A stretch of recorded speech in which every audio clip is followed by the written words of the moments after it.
theme music. Is this on? Yeah. Theme music, that's lovely. I haven't had theme music before.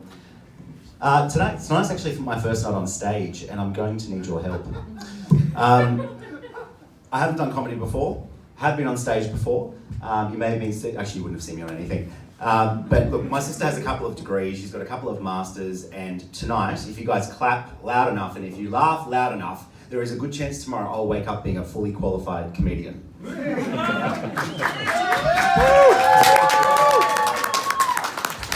That's my Evita moment. The real reason I'm actually here is I was seeing a psychologist, and she actually suggested that I take up comedy as a way of dealing with my inner anger. She diagnosed me with being passive aggressive, and my response was pretty typical of what you would expect from someone. I'm like, where did you study? I was pretty fucked off by that, just when I opened up to her. And look, all of the things that she could have picked up on, that's what she picked up on. So look, I left, I was quite angry, quite infuriated by it, and I just thought, I'm just going to take a minute. So I literally sat in the gutter, which is pretty trashy. I sat in the gutter and I was just thinking through the things that she'd said, and I thought, you know what, fuck this, I'm going home. So I stood up, took a deep breath, keyed a car and went home.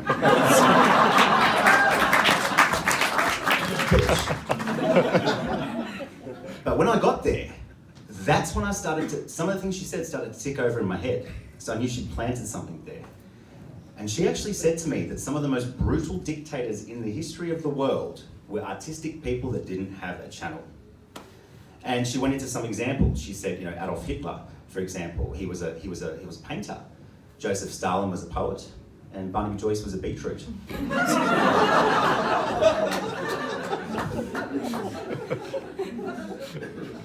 And it actually got me to thinking, I need to look into this shit. Like, it's, in fairness, there's a third world country in South America that's got my name on it if I don't sort this shit out. So I was like, okay, cool. So I went and Hola. I smile at first. So look, I think what I did was I found a book on Amazon, and I'm like, you know what, I'm going to start reading. I'm going to start educating myself about what went wrong with these guys, just to make sure that I don't end up being a dictator and starting World War. And basically the way that it turned out, I ended up buying this book. It was called Hitler: The Golden Days. And he was an odd fucking guy, shaved head, fucking, just really weird. He goes, this book's always given to someone for a reason. I hope it helps you like it helps me. I found it to be a bit of a difficult read, mainly because most of the book was burnt and there was a lot of pages stuck together. But look,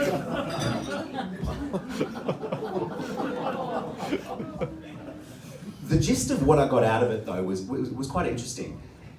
You know, you can say a lot of things about the Nazis, but I think if there was one word, just one word to wrap them up, it would be innovation. There are many things that the Nazis did that we still enjoy today that I wasn't even aware of. So, you know, I've listed a couple of these and I'm just going to take you through, just bear with me. So one of them is obviously the convertible limousine. So we had horse and carts before that. And, you know, you notice that Hitler, when he took over, you know, Austria, he was waving out of the back of the limousine, and that's something that we enjoyed right up until the 60s. The Nazis invented it, Hitler started it, and JFK finished it. You won't like yourself, you'll laugh. I told my partner that, and he was just like, oh, what the fuck? And I'm like, it's so funny, what are you taking Jewish jokes? And I'm like, what's your problem? Why are you supporting me? He's like, why are you telling me this in Temple?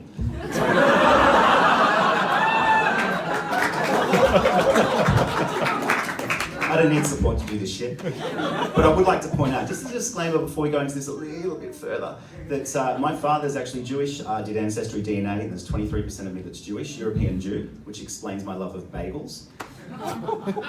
And Yiddish. And look, I did the Ancestry DNA test, and I have to say there was a part of me, roughly 23%, that said, why the fuck did you do that? You already knew the answer, what a waste of money.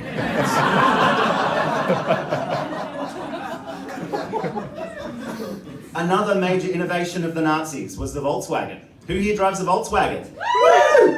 Yeah, great cars. So Volkswagen was actually invented by the Nazis because after World War I, they had to pay all this money back. Germans didn't have money, so they designed a car that was the price of a motorbike. So that's how the Volkswagen Beetle was born. And look, when you actually think about Volkswagen today, they are still very true to their Nazi values. Don't know if anyone's aware of Dieselgate. I have the 2-litre diesel engine, and I was probably one of the few that when you found out that your car was letting off 40 times the legal emissions, that gave me a sense of power. Some little fucker mouths off to me at a bus stop, and you're like, yeah? Try me. I haven't had mine corrected. Volkswagen keeps sending me letters. You know, I'm also part of the class action with Morris Blackburn, and like, I'm just like, no, I'm going to use more fuel, there's less power, fuck that. But unless someone asks me from Volkswagen or Morris Blackburn, I'm like, I can't believe they've done that to me. I can't believe they've done that to the planet.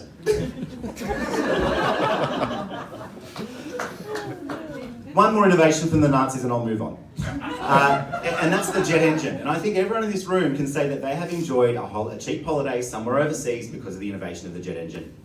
And look, I personally love going on holidays. I did a trip to Ibiza. And I particularly, like, apart from researching Nazis, the other thing that's a real passion of mine is actually reading reviews on websites. And I think, these people are telling you all about the hotel and what you're going to experience and what it's like, and I'm thinking, but who's fucking telling you about them? Where's your insight into where that fucking person's mind's at?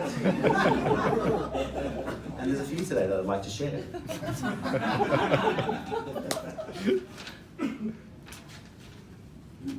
So looking at Ibiza, often you find that people that give a really high rating is someone that you don't want to be. And an example of this is Dave and Jacinta from Perth, Western Australia. They gave a 5-star rating for their hotel.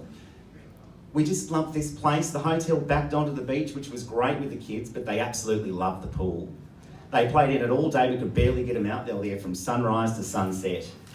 Fuck that, I didn't book that place. There's screaming kids, and you know that it's okay that there's screaming kids. I don't mind if a kid screams, as long as within 5 seconds someone's stopping it.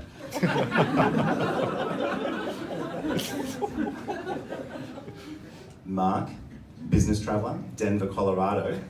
He gave it a 2-star rating, and he was like, this hotel was crappy internet. It was, I'm not going to do the accent, sorry, it's just going to drop it. It was ridiculously slow. I tried to send a few work emails. They took hours to send, and the attachments were only small. I tried later to watch a YouTube video before bed, and it kept pausing and buffering due to low speed, which was frustrating.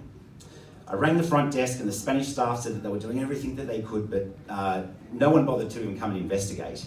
Do not, in capitals, do not stay here if you're traveling for business.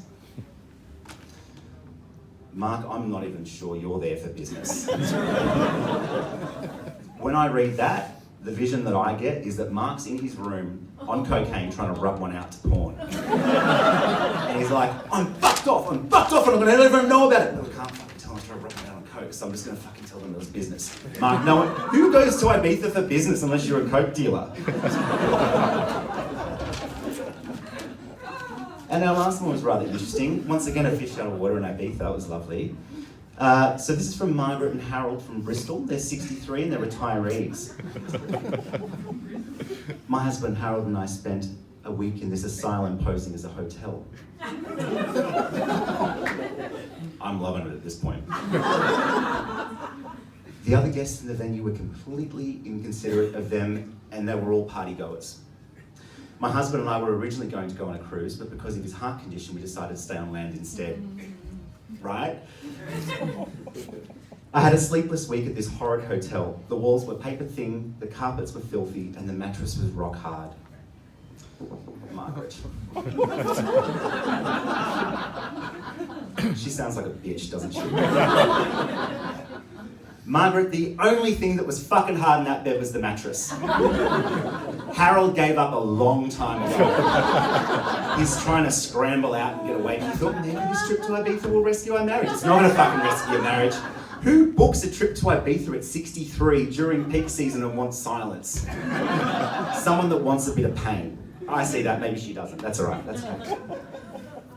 Fine, so I actually booked this hotel. I genuinely booked this hotel. I'm like, fuck, if it's noisy, there's great people, I'm gonna go partying, right, it's great, close to this sort of stuff. So I booked it.